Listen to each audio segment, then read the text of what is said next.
Hey, this is Ben, and we're back to cut another video about long-term disability appeals. I know we've done a bunch others before, but this one is a little different. Again, we're going to tell you things that nobody else is telling you, and I'm a little pissed off. We got another potential client whose claim was denied. She asked the claims rep, what do I do next? And the claims rep said, all you have to do is appeal. And the claimant said, well, what do I do for that? And the claims rep said, all I do is send me an email saying you want to appeal. So the email that went back to, and I won't name the company because they all do it, is I, name of claimant, want to appeal the decision on my claim. Please review the attached medical records that are updates and contact me if you have any questions about my case. And that was her appeal. And as you know from watching our other videos, that's not anywhere near good enough. In fact, if an attorney gave this advice to just say, I want to appeal, that would be legal malpractice. So how does the insurance company get away with this? Well, two reasons. Number one, technically, the claims manager is correct. All you have to do to appeal is say, I want to appeal.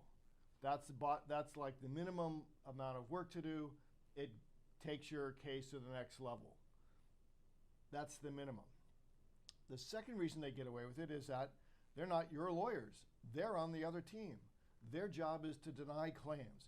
And the insurance companies, the disability insurance companies, are hoping that all you do on your appeal is say, I want to appeal. They take the body of records that you've already sent and they give them to the appeals team. You may have some updated medical records, but I tell you that's not going to change their decision. All right? I've never seen a claimant who said, I want to appeal, actually have their claim denial reversed when that's all they did. Here's the problem. And here's what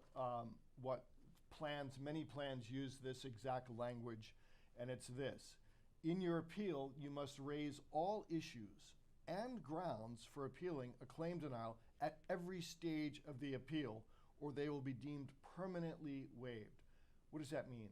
If your appeal is denied and you go into federal court to litigate now against the insurance company, you're not going to be able to add any argument or any evidence to your appeal. Again, this is why they like you to do it, because it adds nothing to the body of work they already have.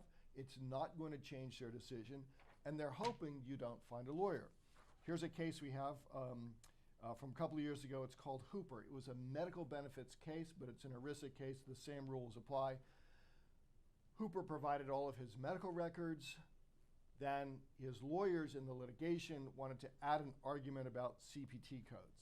Fourth Circuit Court of Appeals says, we cannot ignore the fact that Hooper did not make the CPT code argument when the plan could have reached a different internal resolution of his coverage dispute.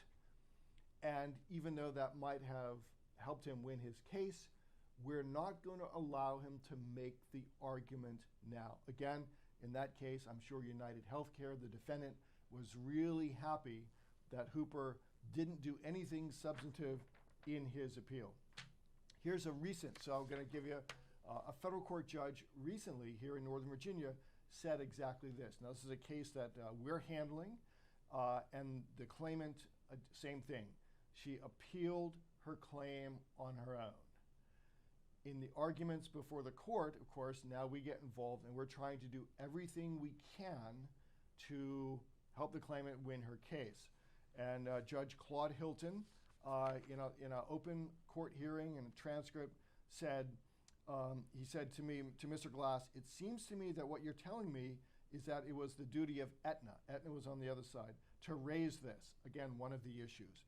And if you could go back now, my client could ask better questions of her physicians. And I said, yes, that's exactly what I'm saying.